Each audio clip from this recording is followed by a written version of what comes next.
Alors, j'ai presque envie de dire tenir une comptabilité, je vais presque être obligé de faire un petit rappel en fait d'une notion extrêmement importante. J'ai rencontré récemment un chef d'entreprise qui avait complètement omis cette notion-là en fait. Et sur presque 2 ans de comptabilité, bah, il a une comptabilité qui ne répond pas aux normes parce qu'il n'a pas gardé à l'esprit euh, cette dichotomie en fait en matière comptable. Quand on parle de comptabilité, vous avez 2 types de comptabilité en fait. Vous avez un premier type de comptabilité qui va être une comptabilité qu'on appellerait d'engagement. D'accord? D'engagement. Alors, qu'est-ce que ça voudrait dire?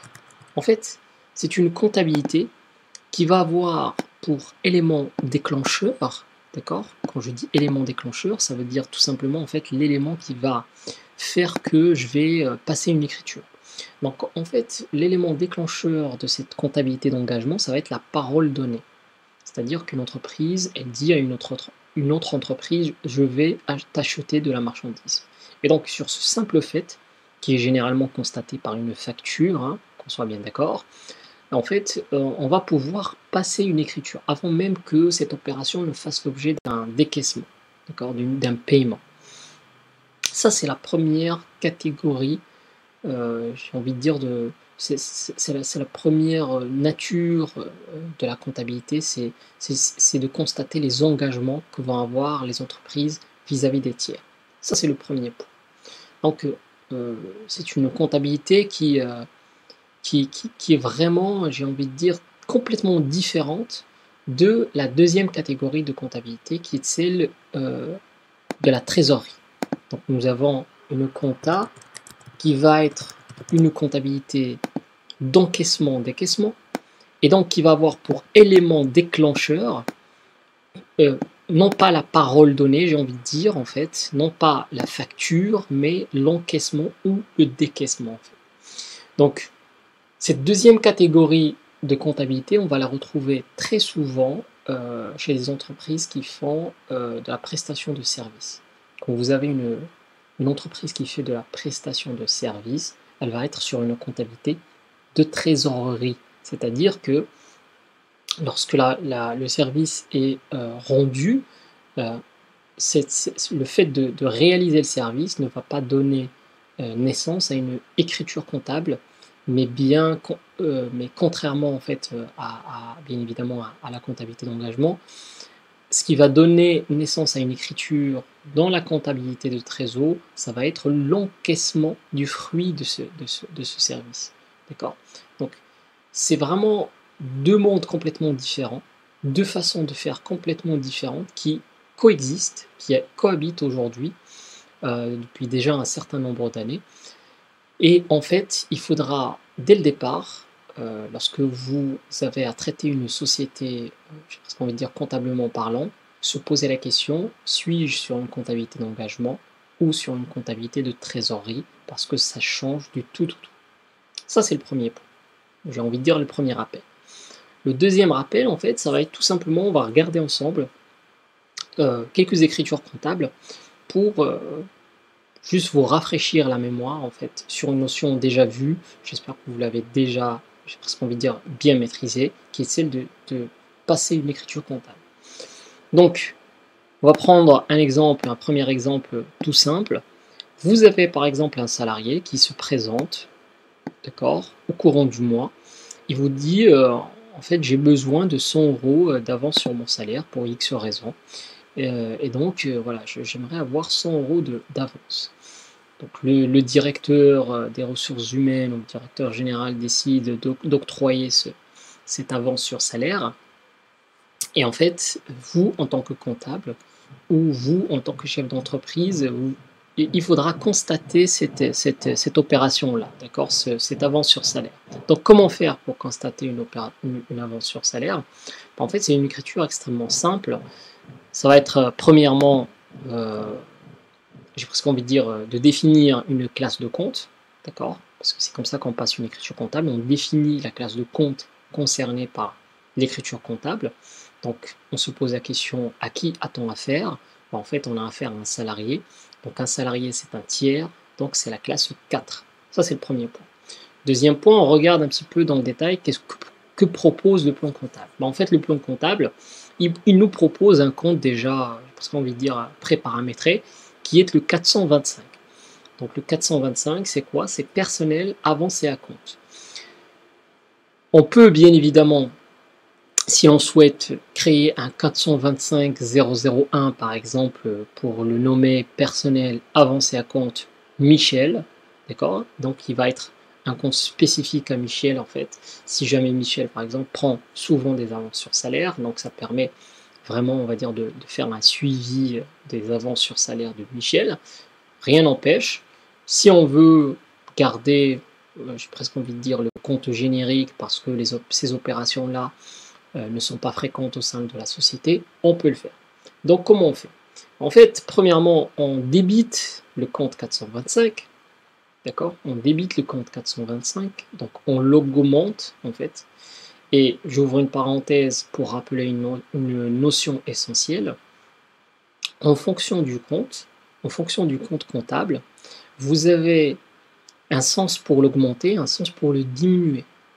D'accord?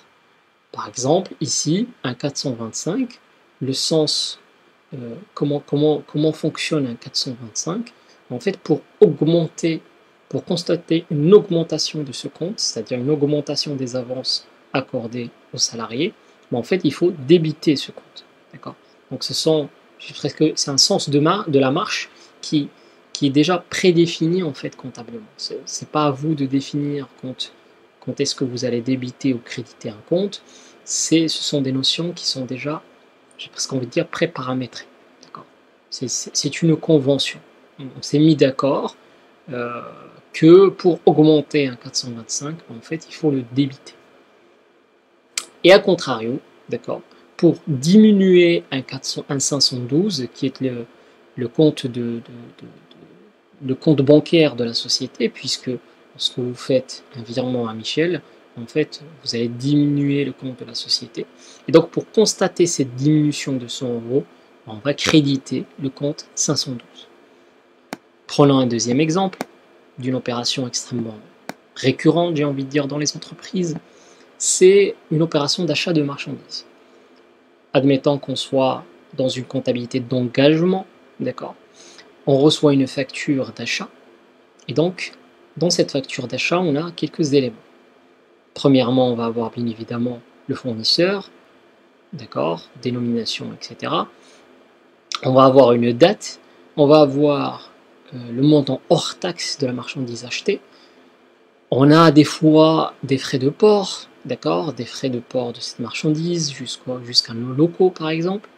Et on a bien évidemment, lorsqu'on est assujetti à TVA, on a de la TVA sur cet achat de marchandises. Donc comment on fait pour enregistrer, j'ai envie de dire, cette opération? Premièrement, on a une date d'opération. D'accord? Une date d'opération, c'est un élément extrêmement important. On va le retrouver aussi dans l'avance sur salaire, je ne l'ai pas précisé, mais il faut préciser lorsqu'on constate une avance sur salaire, une date d'opération. Donc ici, on constate une date d'opération, le 19 septembre 2017. On a un numéro de compte. Donc qu'est-ce qu'on a acheté? On a acheté de la marchandise. Donc c'est une opération de charge, c'est une charge, un achat de marchandise. Donc c'est la classe 6. On ouvre notre compte de plan, notre plan comptable, excusez-moi. Et donc on constate que le plan comptable nous propose un 607 qui s'appelle achat de marchandises. Rien n'empêche ici de faire par exemple un 607 001 qui va s'appeler, admettons, achat de cuir par exemple. D'accord? Si par exemple c'est une entreprise qui fabrique des chaussures, rien n'empêche de remplacer, j'ai envie de dire, ce compte-là par un 607 001 achat de cuir. D'accord? Bon. Ça, c'est la première, j'ai envie de dire, la première ligne de notre écriture. La deuxième ligne, ça va être les frais de port. Donc, on a des frais de port. On constate ces frais de port dans un compte qui est déjà aussi pré-paramétré. On ouvre le plan comptable, on n'invente rien du tout. Un 624 100 qui s'appelle frais de port, 185 € hors taxe. Troisième élément contenu dans la facture, c'est la TVA déductible. Donc taxe sur la valeur ajoutée déductible. Elle est déductible lorsqu'on achète de la marchandise, parce qu'on peut la déduire de la TVA qu'on va collecter auprès des clients lorsqu'on vend de la marchandise. C'est des notions qu'on a déjà vues, je me permets juste de faire un petit rappel. On constate la TVA, 4 857 €, et toujours dans cette logique purement comptable qui est celle de l'équilibrage d'une écriture, une écriture est toujours équilibrée, toujours. C'est-à-dire que vous avez des comptes de débit, des comptes de crédit, et en fait le tout s'annule presque. Donc on a une augmentation de nos charges. Pour augmenter une charge, on débite un compte de la classe 6, c'est une convention, et j'ai presque envie de dire en miroir en fait de cette augmentation de charge, on a une dette envers un fournisseur. Une dette envers un fournisseur. Donc pour constater la dette, pour augmenter le volume des dettes qu'on a vis-à-vis d'un fournisseur X, en fait on crédite un compte de tiers, un compte plus précisément de la classe 4, et encore plus, on va dire, dans le détail, un compte 401 qui est déjà proposé par le plan comptable. Rien n'empêche ici, bien évidemment, de faire un 404.001 pour dire fournisseur, d'accord, de cuir ou fournisseur X, d'accord. Donc rien n'empêche de, j'ai presque envie de dire, de créer un compte spécifique au fournisseur si jamais c'est un fournisseur bien évidemment récurrent. Donc voilà une écriture que vous allez retrouver très souvent, qui est celle d'un achat de marchandises. Prenons un dernier exemple, d'accord, qui est celle de la vente de marchandises. Donc l'entreprise a vendu de la marchandise, d'accord, on va retrouver des éléments, j'ai presque envie de dire presque les mêmes, en miroir de l'achat de marchandises, puisque c'est une opération inverse d'un achat de marchandises. On va retrouver toujours une date, d'accord, c'est très important de mettre la date de l'opération, admettons 30 juin, d'accord, le 30 juin 2017 par exemple, d'accord. Donc ça c'est, j'ai envie de dire, le premier élément à renseigner. Le deuxième élément à renseigner, ça va être le numéro de compte, d'accord. On a un numéro de compte à qui l'entreprise a vendu. Elle a vendu à un client. Un client, c'est quoi? C'est un tiers. Le compte tiers, c'est la classe 4. Plus précisément, la classe, le numéro de compte 411. Rien n'empêche, bien évidemment, ici aussi, de mettre un 411 001, par exemple, Amandine, d'accord, si jamais c'est une cliente récurrente, etc. Donc voilà, on met ce compte comme ça, d'accord, ça permet en fait de, j'ai presque envie de dire, de faire un suivi personnalisé. Alors, pour augmenter un compte 411, on débite le compte, d'accord, contrairement au compte fournisseur. Un compte fournisseur, pour l'augmenter, en fait, pour augmenter, j'ai presque envie de dire, l'engagement qu'on a vis-à-vis d'un fournisseur, mais en fait, on le crédite. Là, pour augmenter l'engagement qu'un client a vis-à-vis de nous, on le débite. On débite un compte 411. Ce sont des conventions, d'accord? Ce sont des conventions. Donc, en miroir, en fait, de cette créance, on a quoi? On a l'augmentation de nos produits. On a vendu une marchandise. Donc, pour constater l'augmentation du produit, en fait, c'est un compte 707. D'accord? C'est un compte 707 pour le montant hors taxe, 1000 €. Okay? Et à la fin, nous avons une TVA collectée. On a collecté de la TVA auprès du client final pour 196 €.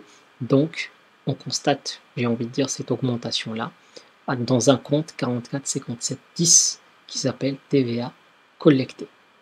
D'accord? TVA collectée sur vente de marchandises. Donc voilà un petit peu, j'ai envie de dire, un petit rappel, d'accord? Parce que ce sont des notions qu'on va revoir ensemble lorsqu'on sera amené à passer des écritures directement dans le logiciel comptable. Ce qu'il faut retenir aussi, c'est qu'une écriture comptable, c'est pas sorcier. Si vous avez par exemple un doute sur comment passer une écriture comptable, vous avez, je sais pas, par exemple, une opération qui est un peu hors norme, euh, ou de fin d'année, par exemple, d'augmentation, de diminution de stock, etc. Nous avons aujourd'hui à disposition des outils type Internet. Euh, Vous pouvez regarder un petit peu ce qui se dit sur des sites extrêmement sérieux qui traitent de ces choses-là. Et en fait, vous allez retrouver très facilement comment passer une écriture comptable.